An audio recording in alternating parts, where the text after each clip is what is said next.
This is Southern Cross News with Joe Palmer. Good evening, everyone. The owners of a pizza shop in Claremont have been left devastated after their business was the subject of a targeted arson attack early this morning. The community is rallying around the local business, but the owners are unsure if insurance will cover the $500,000 worth of damage done.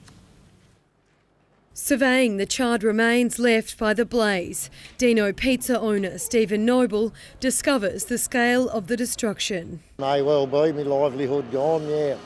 His pizza shop gutted by what's being treated as a targeted attack.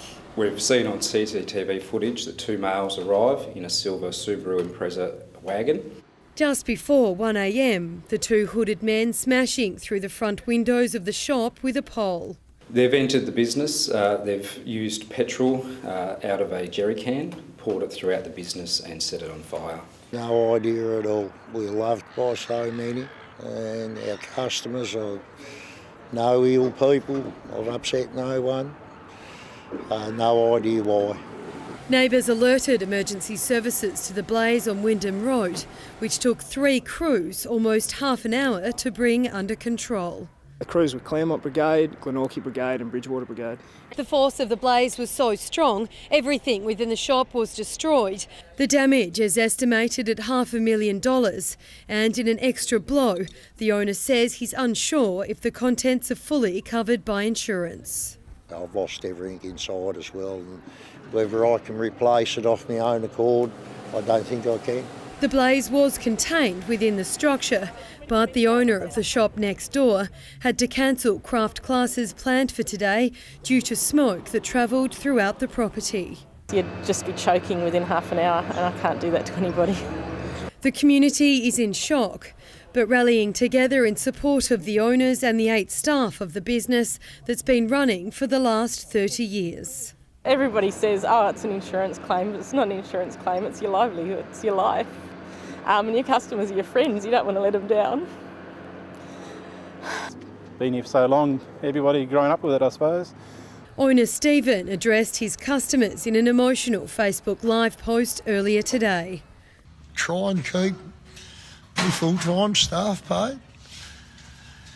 No income coming in. Business is in ruins. They've knocked me onto my knees on the canvas. Anyone with information should contact Crime Stoppers. Louise Hedger, Southern Cross News.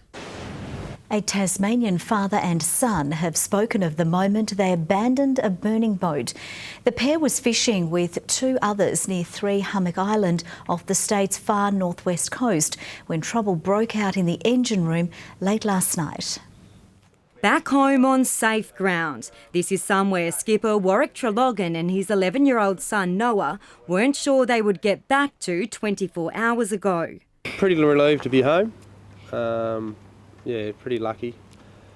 Bit of a harrowing event. The pair had been on a week-long commercial fishing trip with 2 others when the vessel burst into flames around 5:30 last night, south of 3 Hummock Island. A little bit scared. First time that I sort of saw was the TV just went completely blank. The men used a fire extinguisher on board, but when the flames kept growing, they deployed the life raft and abandoned ship.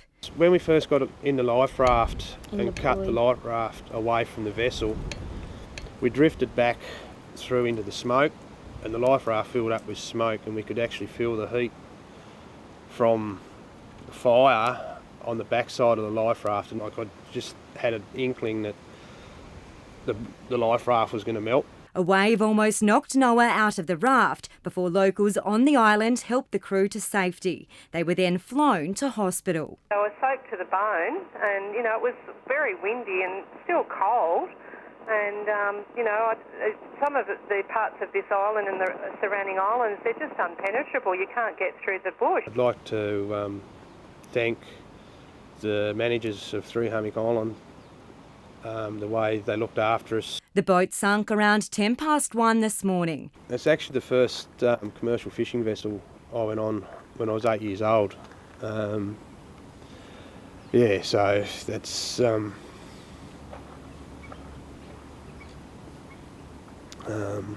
so I just Sorry about this, guys. Yeah, so I just feel sorry for Pete and Vidge, like, even though we're all okay and everything, they've lost the boat. They've sort of lost majority of where their income comes from. The exact cause and damage costs are still being determined, but one thing that is certain is the father and son are already keen to get back on the water. You fall off the horse, you've got to get back on it. Monica Dadson at Southern Cross News. Tasmania's new Environment Minister has criticised salmon giant Tassal for its proposed fish waste solution for Macquarie Harbour. Elise Archer is calling for the company to reconsider an option to relocate treatment fish waste from the pens to the mouth of the harbour. I want to send a clear message that I'm not comfortable with that, and I would urge them to look at alternatives. Obviously, it's a decision for the independent regulator, but I would urge Tassal to look at alternatives. Ms Archer has considerable power here, and she does in fact have the power to say no to Tassal dumping that fish waste in the waters of Macquarie Harbour, and we're calling on her to do that. The fish waste solution is now being considered under the Commonwealth's Environmental Protection Act. Tassal says it's just one option of a number being explored. A social media ploy has landed the Tasmanian Liberal Party in hot water, found to be in breach of the Electoral Act. But the state party director is calling for clarity on the legislation as social media platforms shape up as a key battleground for upcoming elections. A social media stab at the independent candidate for Pembroke. This post attempting to corner Doug Chipman as endorsing the Taswater takeover, but it's landed the Liberals in murky waters with a breach to the Electoral Act. The Commissioner has asked us to remove it. He believes there may have been a breach. We've sought clarification on that, given that it was published prior to the writs being issued. We're waiting on his response. The breach stems from the use of the candidate's photograph without permission, uncertainty also surrounding the definition of a meme. The new Commissioner appears to believe that a meme is an advertisement. We don't believe it is. There's no money has been put behind it. Experts say emerging social media platforms are an effective tool for politicians to connect directly with the public.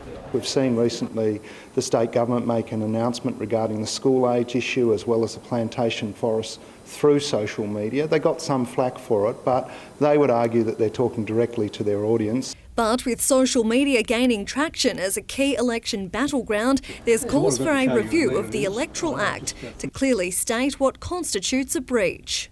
And while there are laws that govern traditional forms of media, they're not clear for social media, and so it allows people to push the laws as hard as they can. We're in a social media environment now, and we're dealing with a piece of legislation that didn't account for social media. So we do need to have some clarity before the state election about this very issue. The Electoral Commissioner was unwilling to comment until the Pembroke by-election is finalised. Jacqueline Robson, Southern Cross News. The Uniting Church is beginning the recovery process from a devastating fire that destroyed its Gagebrook Community Centre. Today, it restarted a vital emergency relief program running from a temporary car park base. The site where the community centre once stood is now a demolition zone. Picked apart piece by piece after the building was deemed too dangerous to stay. That was a devastating decision. That just added another twist in terms of the disappointment and the sense of disbelief in a way that this could happen to this service provider. Last Wednesday, the building was gutted by a deliberately lit fire. Its roof collapsed. But the Uniting Church had a message for the community. Devastated by the fire, but we will be back. And today they were, setting up in a camper van opposite the site. The team's put an enormous amount of work in, and we've been greatly supported by the community. 3 days a week they'll be using the car park as their base for services including emergency relief, which offers vital help for people facing financial hardship. It provides the financial assistance as required. It provides food assistance, utilities assistance. I think it also provides a social support. It's not only coming to help, some people just come to have that interaction between people.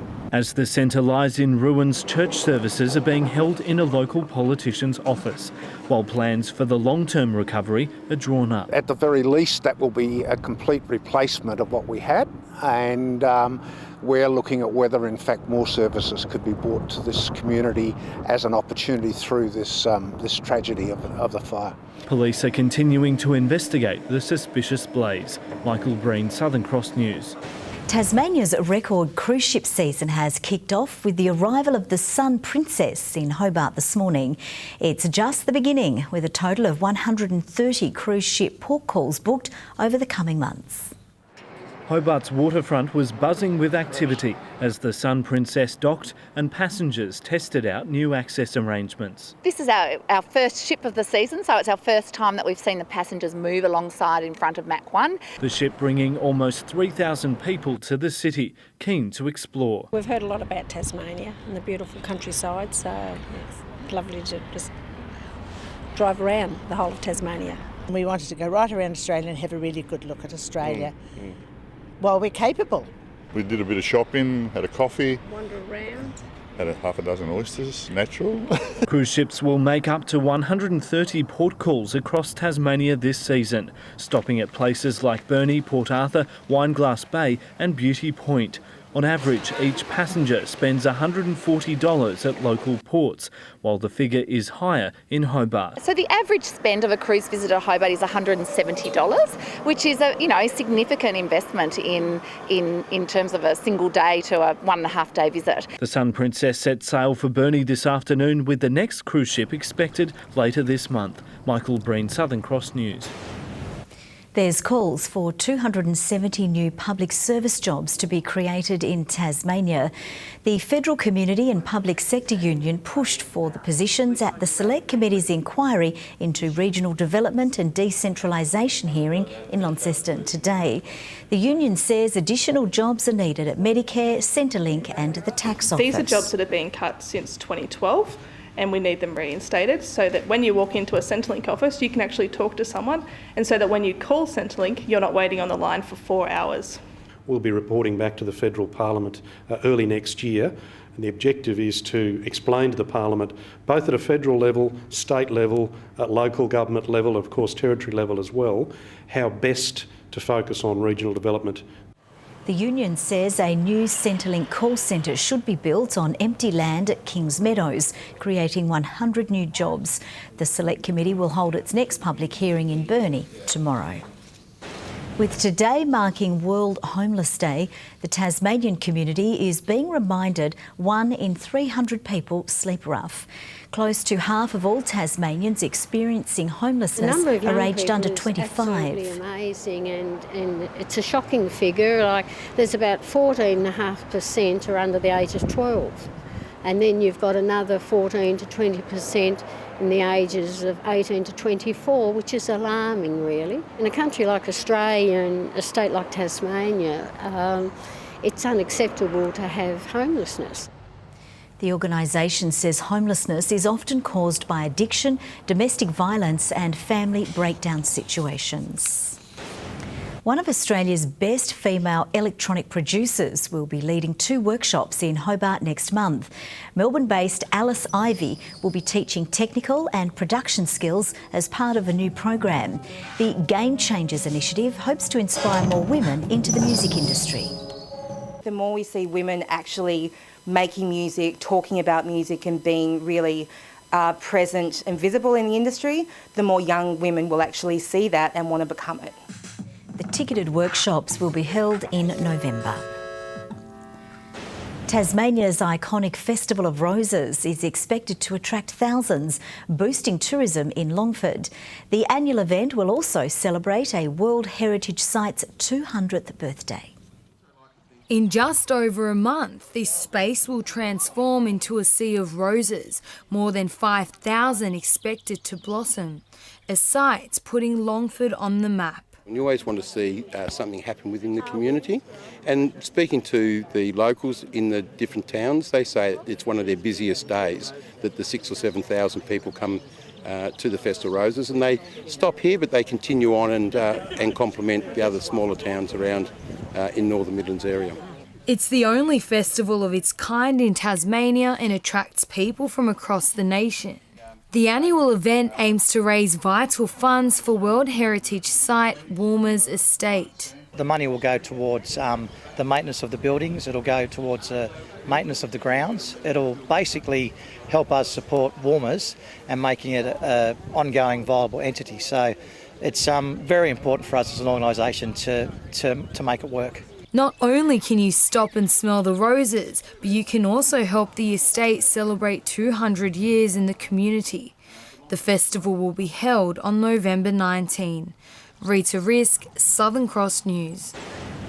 New data has revealed Tasmania has the second highest mortality rate in the country when it comes to heart disease. The Heart Foundation's 2017 Heart Maps research recorded around 85 deaths per 100,000 people. Tasmania also has the highest rate of obesity and the second highest smoking rate in the nation. Statistics, the organisation says, contribute to the alarming results. The Heart Foundation says people need to eat healthy, get active and have regular heart checkups. Now a look at the day's business and finance news with thanks to Tasplan, your local super fund. The Australian share market has closed flat amid low trading volumes as the energy sector weakened and gains were posted by AMP and several consumer-related stocks. The ASX 200 index has dropped by 1.2 points. A short time ago, the Australian dollar was trading at 77.87 US cents and 110.13 New Zealand cents. In the JLT One Day Cup, a swashbuckling innings from skipper George Bailey has guided Tasmania to a 129-run win over South Australia at North Sydney Oval. Bailey's 86 off 62 deliveries was ably supported by Alex Doolan, who chipped in with 62 runs of his own. In reply, South Australia started well before a stunning batting collapse had them on the ropes in just a few overs. The Redbacks eventually dismissed for 186. Ben Duncan unlikely best with the ball, taking 3 for 14. Tasmanian Royal cricketer Georgia Redmayne has been named in the Cricket Australia 11 squad, which will take on England in 2 Women's Ashes Series practice matches. Redmayne will take part in 2 50-over clashes in Brisbane on October 16 and 18. The 23-year-old says she's looking forward to playing against the best women's one-day side in the world. The Women's Ashes Series begins on October 22. Some of the state's best young cricketers have been put through their paces, vying for a spot in the Hobart Hurricanes BBL and WBBL squads. 13 men and 10 women tried out for the 2 places at Launceston's NTCA ground. The talented players' bowling, fielding and batting skills were all tested.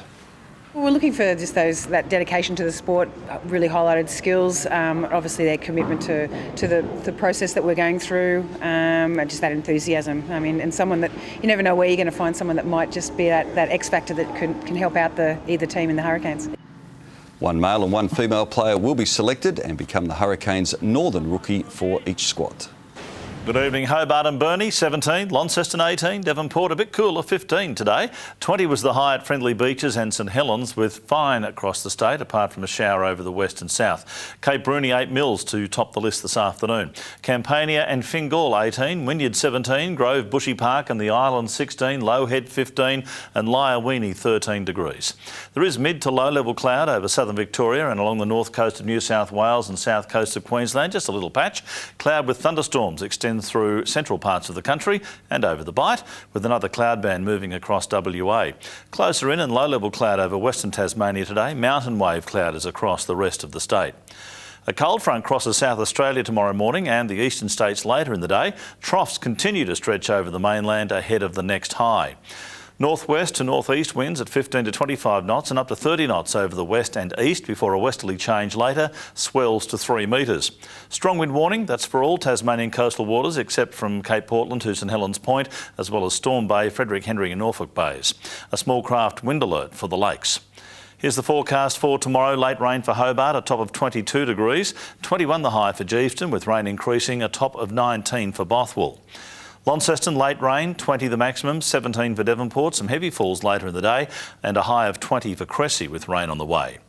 Rain with possible heavy falls for Burnie, 17 the top, 20 for Strawn and 17 for Curry. Lots of heavy rain in the west and late rain in the east. St Helens 20 up to 22 for Swansea, Orford 20 degrees. UV still a high 6 statewide.